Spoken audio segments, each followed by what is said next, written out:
Yep. You're on. Okay, this morning we're doing a drill on the self-contained breathing apparatus.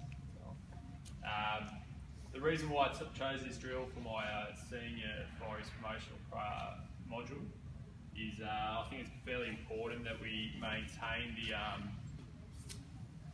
the SCBA as a pretty important part of our PPE, and its maintenance is kind of important for our safety as well. The SCBA commonly used in fire rescue New South Wales is the Drager PA94 Plus with the 300 bar carbon fibre wrapped cylinder, as you can see here. It's got 2,000 litres of compressed air in it. And can anyone tell me when it's supposed to be changed? At what bar percentage now? 240. 240, you're right, Steve, that's right. The main features of the, an acronym used with Fire Rescue New South Wales for the air set is actually OFALS, OFALS. Can you guys tell me what that stands for? No, actually. I know Steve probably good. So the open circuit. The F is first breath activated. Yep. A, top. Yeah. Automatic positive pressure. The L is lung governed, and the final S is self-contained. So that's kind of for all the air sets used within Fire and Rescue New South Wales. The main features, so you've got the back plate here. It's flame retardant 4-strap harness, cylinder restraint strap as well, where it's connected here to the main wheel valve. You've got the pressure gauge over here, obviously gives you the amount of pressure in the cylinder. It's shock resistant, water resistant, and it's in 10 bar increments.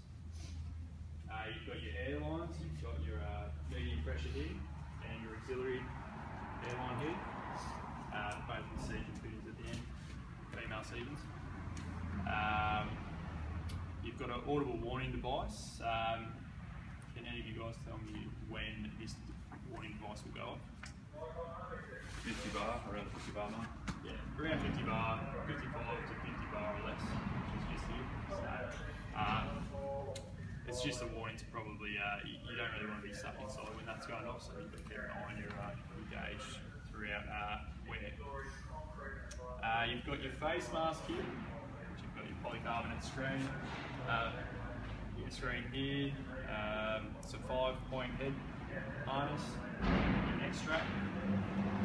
Inside you've got your coronasal cup, with your filters on either side, and it's a spring type exhalation valve which is inside the facement here.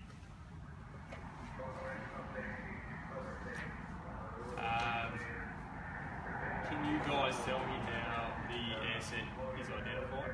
The 3 identification numbers on it? 3 matching numbers should be on the back plate. Yep. Which is just under here. Yep. Yeah, that's the first one. On the strap of the neck strap of the actual mask. Yep. And there should be one just next to the man valve. Yep. That is right, Tom. Just down here. So with the with Fire and Rescue New South Wales, there's also a acronym for when the air set can be worn or should be worn, and it's HOTS, H-O-T-S. Can you tell me what any of those are? Hazardous. It's close. It's very close. Oh, HOTS. So HOTS is H is heated atmosphere. Yeah, hot So atmosphere. obviously Oxygen deficient atmosphere. Yep. Toxic. Toxic acid, yeah. And smoke. It's smoke, yeah, that's right. And then finally also or as directed by the officer in charge. Do you guys have any other questions with that? Why is it still in the green? Visibility. So what I'm going to do now is just go through the just a regular sims sheet on the air set, and this is basically just the maintenance. So you going to get with it. It needs to be checked at the start of shift, or there's a pre-operational check which we won't go through today, but it's basically obviously just before you wear it.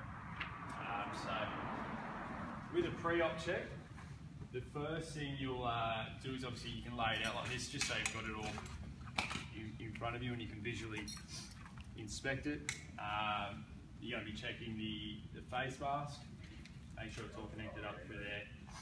The straps, make sure the cylinder's fixed in right, and just make sure there's no wear or tear on them. And then you go through the serial numbers, so like we said earlier, you confirm the 3 numbers are identified right and they all match each other. You would check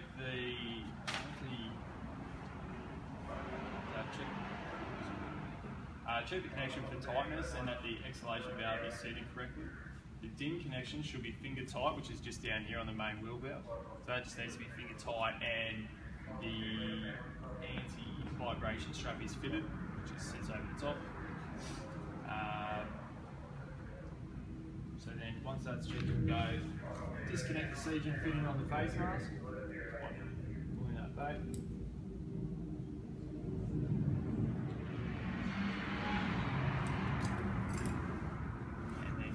Auxiliary line, just checking that it fits in right and the seating's right. For some reason it doesn't clip out very well. There you go. And just reconnect it, make sure it's connected right, and the face mask is in park. So then you move on to the face mask. You just check that the straps are all out. Urinasal cups, fine, and the valves are all seated in place. And then, so that moves on to the function of the actual cylinder. So you make sure it's in park first, check that turn the air on, sorry, and it says to turn it on just half while the pressure gauge pushes up.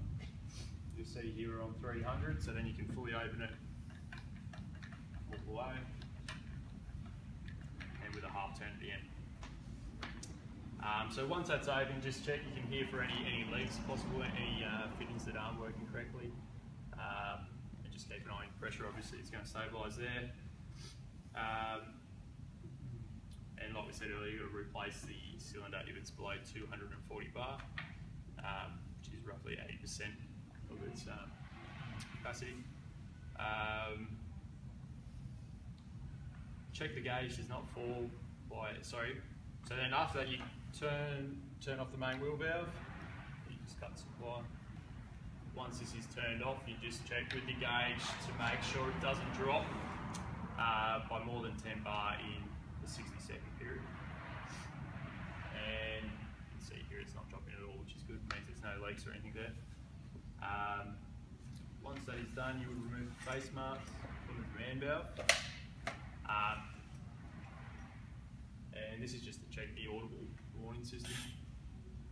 Do that, slowly leak the air out, and about there you should get the whistle. Shows that's working. Fix that back in place, make sure it's all connected properly. Obviously then if the set fails, you'd retest it and just work out exactly why that's not working. Obviously there's issues with it, you'd have to be tagged and removed. After this, you'd fill in your tally key, obviously with the air pressure, your name, rank, platoon, station you're affiliated with, and